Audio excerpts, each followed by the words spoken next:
So, self-sabotage. Let's cover this a little bit further. Self-sabotage can be a huge culprit when it comes to losing our power, our health or joy, losing our sleep, our memory, and our connection to us, who we are inside, who we are within. And sometimes, despite knowing our skill and knowledge, our experience, we undermine ourselves. We get that imposter syndrome. We fill ourselves with doubt and rip our knowledge apart. We're our own worst critics, putting ourselves down more than anyone else ever could. So how often do you self-sabotage? How often does it happen to you about everything and anything you do? Do you have deep passions, expectations of yourself, big ideas and huge goals? Does it seem like something keeps you from actually achieving them? You may even blame external sources or situations when 9 times out of 10, it's us holding ourselves back. Self-sabotage can weigh us down and hold us back from bigger and even small goals. If you wanted to today, you could make a list of the ways you self-sabotage. So you can write down your negative thought patterns if you wanted to that you have about yourself, about the things you want to do and the things that you could change in your health, your happiness in your life. So consider things you're afraid of, what would happen if you do that thing, plan to do it. So some things you can consider when it comes to self-sabotage are things that you want to do or things that you have wanted to do, things that you've been afraid of, what you thought would happen if you did that thing and what made you afraid, shall we say. And then your future goals as well, keep them in mind as well, because obviously they're things that we want to tackle. We want to tackle this self-sabotage before we start laying the foundations for our own goals, our SMART goals. And then ask yourself, what would happen if you actually did these things now? And obviously these are just things for us to consider. It's not part of the exercise, so you don't actually have to do this. I'm just bringing it to the forefront of our mind to discuss what self-sabotage is just that little bit further. But most of us experience a degree of trauma in our lives. It affects us, everything we do. To move forward, we have to work through the past. Our familiar past can create a predictable future otherwise, because we do end up repeating those patterns. And the whole idea of this journey is to turn this trauma around. Reprogramming our brains and how we think and how we approach manifestation and visualization. Our hang-ups around abundance and our self-sabotage. This is about reclaiming our power. We're excited for change and we're creating positive change with intention for ourselves. It's time to reclaim our power. So I have added some lovely videos on there from Professor Lipton about the power of belief. So we want to work on releasing these beliefs and behaviours that no longer serve us. Creating limitless energy, possibility and positivity through our thought processes, our feelings, our actions, and even what we're putting into our bodies. Let's remain conscious. So as I said before, Professor Lipton is my go-to when it comes to beliefs in our biology. Yes, you heard me right. So the Biology Belief is a great book for anybody wanting to delve into this further, and like I said, I have put some videos on and he can probably explain it a lot better than I can. I'm going to try and give you a synopsis of his career. So our cells are living batteries. We have minus voltage on the inside and positive voltage on the outside. And as Professor Lipton says, it's 1.4 volts on average. 60 trillion cells in the body. So on average, we are producing 700 trillion volts of energy through our bodies 24/7. That is pure energy within us. And when you study biochemistry, which I've had to do as part of my BSc and other courses I've done over the years, when you study biochemistry, you discover that literally everything in this world is energy, pure unadulterated energy. Everything reduces down to that energetic molecule. And that energy is not only within us for us to tap into, but it is without us for us to tap into as well. We're a part of the whole. We're a part of nature. We can tap into that energy. Meditation, visualization, Tai Chi, breath work, energetic healing, EFT are all some of the ways, the tools in which we can tap into that energy ourselves.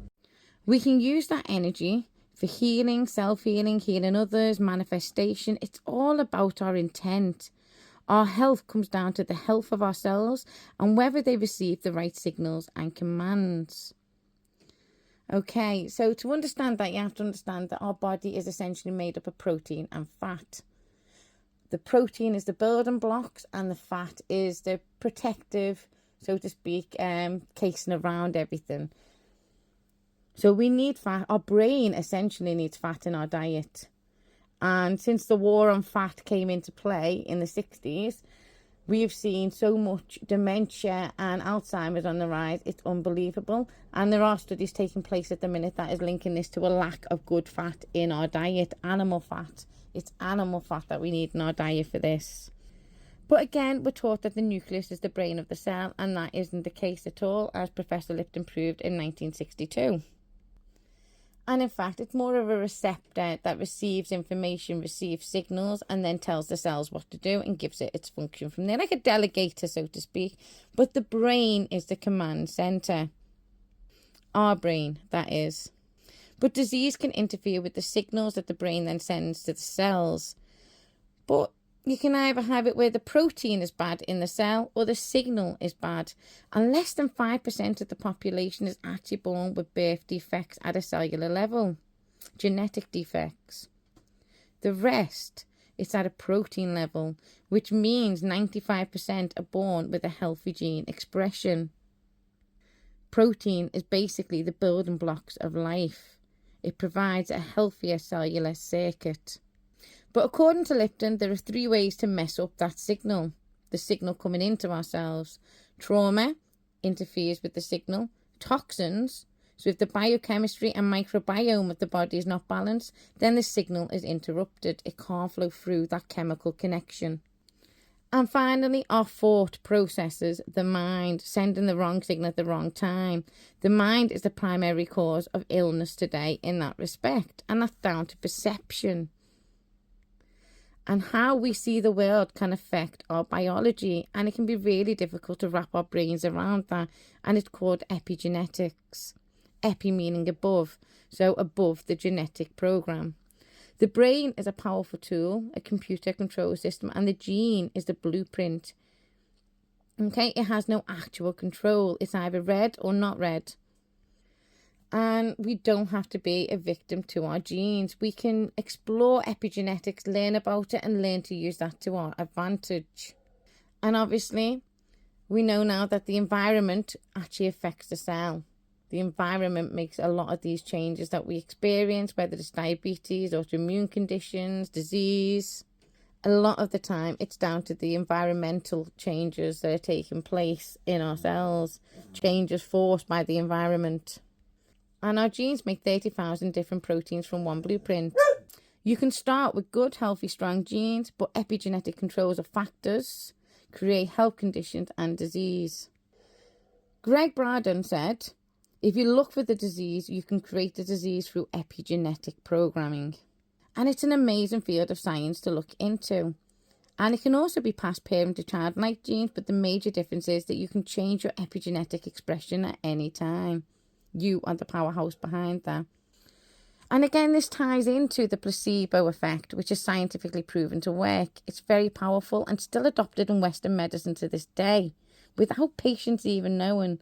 We did a whole module on the placebo-nocebo effect and how powerful the mind truly is. And we can use the placebo effect to our advantage. We know it works. Science has proven this. So placebo is more positive, whereas nocebo is more where our negative thoughts and patterns can come into play. And negative thinking can have such a damaging effect on us mentally, emotionally and physically. So belief in our thoughts are a key part on any healing journey. How we think is crucial.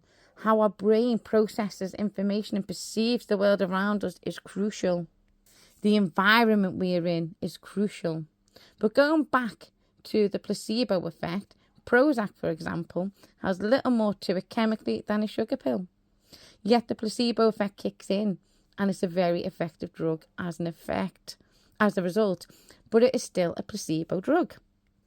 My granddad used to always say that the brain can literally change everything, the power of the mind, its unlimited potential. What you believe shall be. He used to do a lot of self-hypnosis as well, my granddad. He actually had surgery several times under self-hypnosis. But that was because his belief was so strong in the power of his brain that it worked. And the power of his brain kicked in and took away the pain, any reactions, anything like that. He felt nothing during those surgeries. And that was because his brain had programmed his body to do that and have that response. So, how do we get sick? According to Lipton, the leading cause is stress. And as I've said before to many of you on separate occasions, we haven't biologically evolved enough to process the stresses and strains of the modern world. Our stress hormones are meant to come in and be short-lived to trigger that fight or flight that allows us to quickly flee an impending threat, such as the saber-toothed tiger. But when our bodies get flooded with those stress hormones, it switches off other functions. And this is to protect us. It's a protective mechanism. Like, we need all this energy diverted to running away from this saber-toothed tiger. We don't need to be doing all this other stuff. And one aspect that it actually turns off is our immune system. But when we remain in that stress state, with those hormones constantly flooding through us, it can lead to organ damage. Now, I'm not advising you to rush out there and start lowering your cortisol, because you need to know what your levels are first. Too high and too low can produce the same symptoms. So it can be really dangerous to start messing around with your endocrine system without somebody to guide you through that process, whether it's a Western medical doctor or you go and see somebody alternative who's been trained in the same sort of processes, such as a medical herbalist or a TCM practitioner. That's traditional Chinese medicine. So in fight or flight, it temporarily shuts down other functions that require energy, but are not required to flee from the threat. The intention is that once that threat's gone, the body resumes to normal and all those functions get switched back on. However, when you're in the state of gas for so long, when you're in that fight or flight state for too long, the body then struggles to turn it all back on. There's a misfire in the signal. And in today's modern society, too many of us are walking around 24/7 in a state of fight and flight. Our thoughts, environment and consciousness play a pivotal role in our health, physical and emotional well-being. And it's all down to programming. And I have put a video on there about programming. And obviously in that video, it's relating to children and so on. But this is where our childhood comes into play. Our programming that we received when we were younger, when we were children, then repeated messages. And this is where we're going to start bringing our inner child into things as well. So it's worth watching that video and then thinking back to when you were a child and what programming you received at a young age. Knowledge is power after all, and misperceptions can disempower us. Programming can disempower us. And obviously, Lipton proved that we were in charge of our own genetics. And he did that through an experiment he did in 1962, when he removed the nucleus from the cells and they continued to function. He then went into this further, and he has dedicated his entire career into looking at genetic expression and epigenetics. Less than 1% of all diseases on this planet are actually connected to our genes scientifically. The rest is speculation, obviously, until proven. However, according to Professor Lipton's experiments and others who have reproduced his work and turned out the same results, the rest is down to lifestyle and environmental factors, of which we can control to some degree. However, I've gone way off base here because we're meant to be talking about the power of beliefs, but obviously it all ties into this as well, because the power of our beliefs tie into our epigenetics too, and it's just worth being aware of as we go through this process. And this takes us back to our mind traps as well, what pulls us back into those old patterns that we keep repeating. And so many different philosophical beliefs take us back to the law of attraction as well. And again, that ties into the positive thinking and the growth mindset. It's universal law, universal energy that you're tapping into. And it comes back to the old adage of like attracts like. And our lives can become a reflection of our past thoughts, our past experiences. We can get stuck in those cycles. And it includes the great things as well as the not so great things. Since you attract what you think about most, it's easy to see where our dominant thoughts have been. And shadow work is a great way of bringing that to light as well. And basically, epigenetics ties into this and confirms that the message behind law of attraction is real.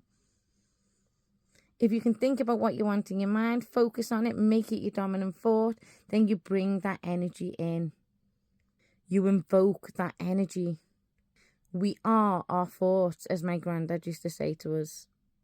So a huge part of this process is being aware of our subconscious thoughts, our unconscious thoughts. Our thoughts have a frequency, and they've actually developed a machine now, and they can actually use this machine and read your thoughts. And they can actually use this machine and read your thoughts from 20 meters away. They're doing loads of experiments on it at the minute. You can find them on the medical journals online as well. They're doing loads of it on there. They're all getting published. It's not hidden. But they're tapping into the frequency of our thoughts. And that is exactly what they describe their technology is doing, tapping into the frequency of the thoughts. Because we send it out there into the world. And that machine that they've developed proves it. It's like an aerial transmission. A signal coming in and a signal going out. And obviously, I am majorly simplifying this here. Over the next couple of weeks, we will go into this in much more detail. But it all comes down to energy, the energy we send out and the energy we receive in. By changing our thought processes, we change the frequency that we send out there, the frequency that the universe picks up on. But this also changes the signals that our body and our cells receive too. So it all ties in quite nicely together. Like the amazing work and discoveries of people like Professor Lipton and quantum physicists over the last 80 years have brought us to a greater understanding of the unfathomable power of the human mind to create. And obviously, I'm not saying small negative thoughts are going to create a mountain for you. It takes many negative thoughts and persistent negative thinking to bring that energy into our lives. So our thoughts are believed to be magnetic because of this frequency. But as I said, Professor Lipton goes into the science behind it far better than I ever could. So if this is something that truly interests you, his videos are well worth the watch. And we can use our emotions to work out, as a tool to work out what we're thinking, truly thinking unconsciously. It's a valuable tool for that because our emotions are intrinsically tied into our thought patterns. Our feelings can help us work out what frequency we are on. So again, it's about finding coping mechanisms, things that can break us out of those patterns. And again, no doubt you've noticed that people around us who are already contented and confident seem to get all the best breaks, the best relationships, fun and exciting lives. But it's because that's the energy they are putting out into that world. It's not that those things have made them happy and fulfilled. No doubt that they have made them happy and fulfilled, obviously. But research and studies have actually shown that it's usually the other way around. That they have those things because of the energy they're putting out there.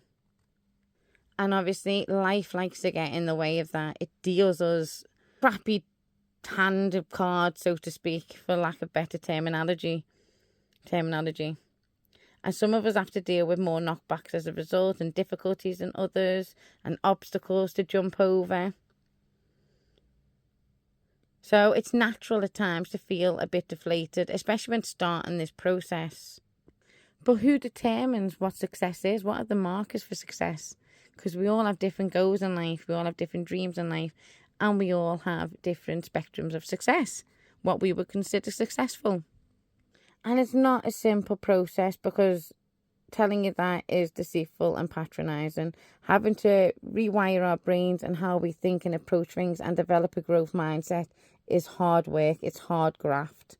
And we're all unique in our needs, abilities and aspirations. So we can't compare ourselves to others on our journey. But we can try and encourage and adopt new ways of thinking about things and approaching things. The human brain is complex and powerful, and it has more potential than any machine we could ever invent.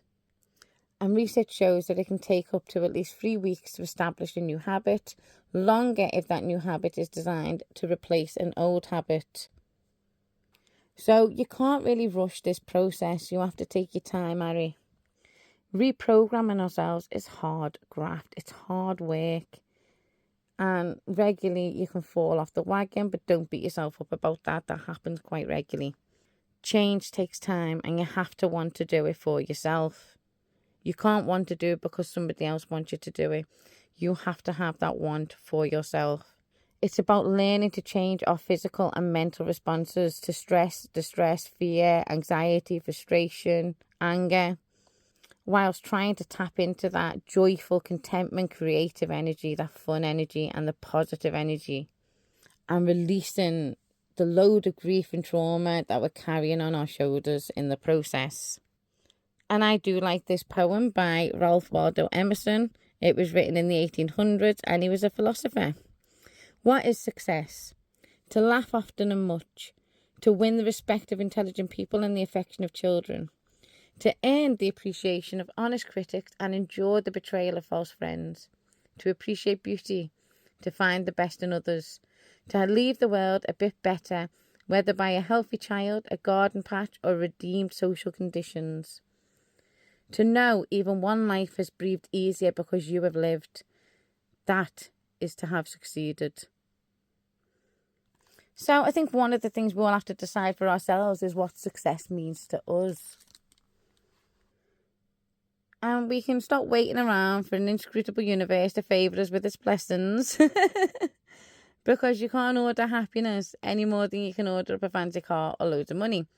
What we can do, however, is take control of our outlook, our choices, our habits, try and promote happiness in all aspects of our life, and learn to find pleasure in the small details of life that may be wrapped up in the bull of life. And it's about tapping into that epigenetic energy, that expression that we want to give out to. And another quote that I like is, if you want to keep your happiness at the higher end of the set range, you have to commit yourself every day to doing things that make you happy. And that's by Sonia Lubomirsky, and she's a psychologist.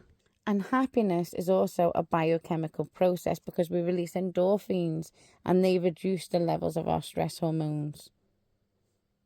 So things like smiling and laughter can really help to bring that energy in for us.